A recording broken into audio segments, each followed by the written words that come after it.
Hello, everyone, and welcome to the All of It and More podcast, episode number 5. My name is Amanda Moore, your host, and just a brief, if you're new, just starting to listen, this is just sharing all of it and more about my life. So my life, I'm a runner, a small business owner, a mom of 3, and a wife of 15 years. So the journey is awesome and busy, and all of it and more is what we share on this podcast. And I'm so excited about today because it's going to be a little bit different. The last 4 have been talking about my running and owning a small business. And today I want to just kind of talk about family and my 3 kids, our 3 kids, Jared and I. And because the other day, I think as parents, we don't realize what we say and the power of our words, because our 3 kids, I'm telling you, birth order has something to do with how our kids' personalities are. And our oldest is Gianna. She just turned 12 on October 6th.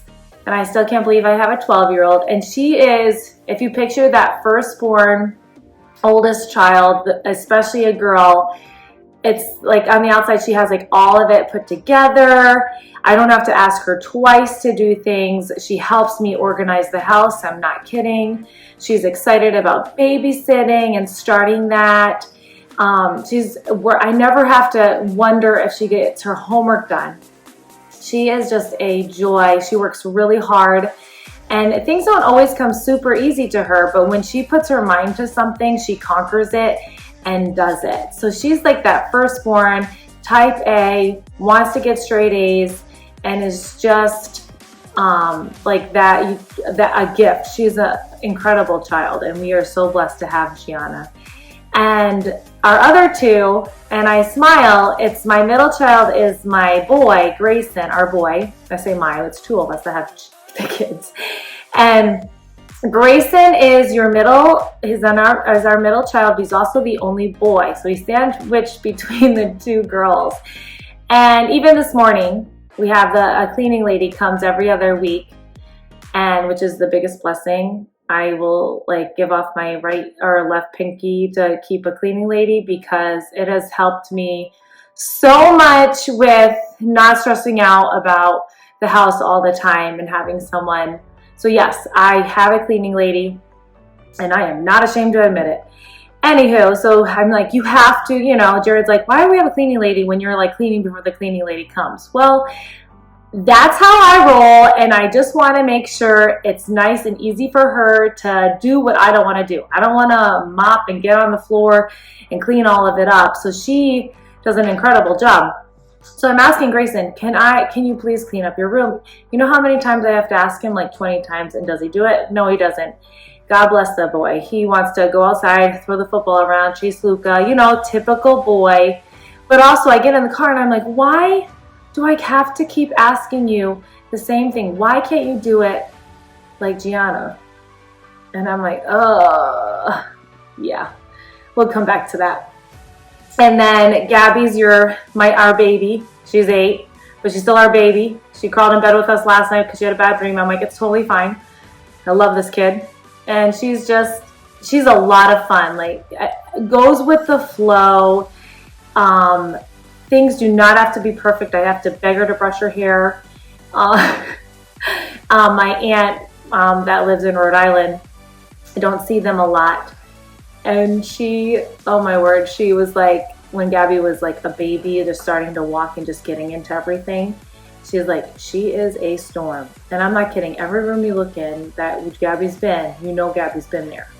So it's just funny, like the different personalities. But I love that, like Grayson, he's intense. He knows what he wants. He's gonna push the boundaries. He's gonna test the waters. He's gonna see how far he can push me till the breaking point.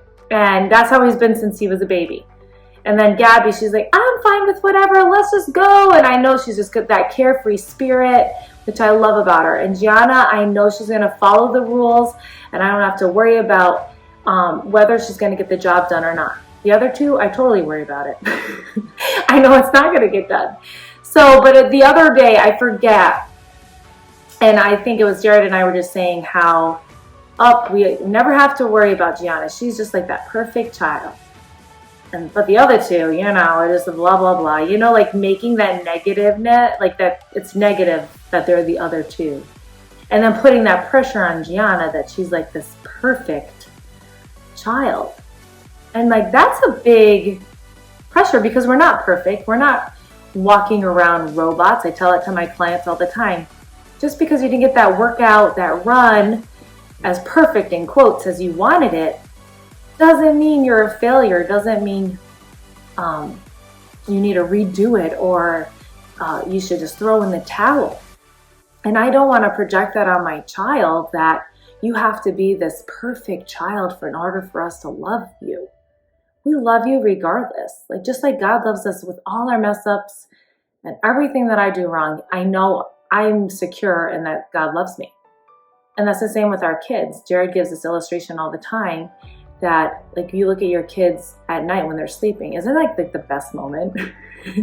Not because they're quiet and sleeping, but because like they're doing nothing for us, but you feel this overwhelming sense of love for them. And I want my kids to know that regardless of whatever you do, I'm going to love you through that. So how I speak, I need to be able to have them feel that way, just not when they're sleeping or when I say I love you at night. I have to say, oh, like not you. We have to take out that perfect vocabulary because no one's perfect, right? So it's just changing how I speak about my kids that, no, Gabby, you're awesome. I love that you're carefree. Now that you're so carefree, even though I love that I see pieces of you in every room, I just need you to pick them up for me, like before you go to bed at night. Like just changing it, making it more fun. Like I love that about you. But let's put them away, And Grayson, I should have said this morning. Hey, I love that you're so passionate about football and posting your Prime videos and blah, blah, blah, and doing all these things. But I really need your help. I need your help I need you to be a leader in this moment. I need you when I ask you it one time. I need you to do that for me. Not compare him to Gianna that did it the first time. Stop comparing your kids to each other, but thank them for who they are and call them to be better versions of themselves. And same with Gianna. She doesn't need to have any more pressure. She puts enough pressure on herself. And a lady at the gym, she's a great friend, and she said this because she has older kids. And I was telling her about different things that I see them going through. And she said, just be a listener. Just be a listener. And listen to what they have to say and don't always give your opinion with everything. And I find that as Gianna is getting older, that's exactly what I have to do. Like listen and be available. Don't put any more pressure that she already puts on herself because that's her personality. Her personality already does that. So why am I going to add to that? She knows how we live our lives, our expectations on ourselves. We are leading her through how we live our lives. So adding that verbiage like, oh, well, I think you could have done it a little bit better. Oh, you're that perfect child. Gianna's our perfect child. She hears that. And that's what she feels like she has to be. So I don't know what ages your kids are or what you're going through if you've gone through it before me, but this is a real big learning curve just for me to learn how what I say, because they are sponges, they listen to everything I say, just to change like that crazy weird pressure we put on ourselves and our kids that they are perfect the way, or they are who they are, and we love them how God created them to be.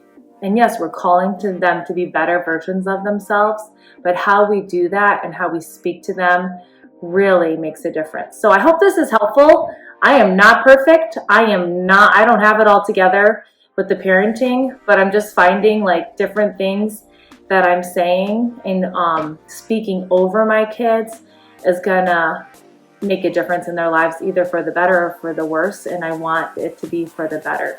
So let's do it. Let's call ourselves to be better parents and better friends and better wives and fathers and let's go after it. All right. Thanks, friends. Thanks for listening. I hope this speaks to you. Share it out, and I'll be back for another episode next week. Thanks again. Bye.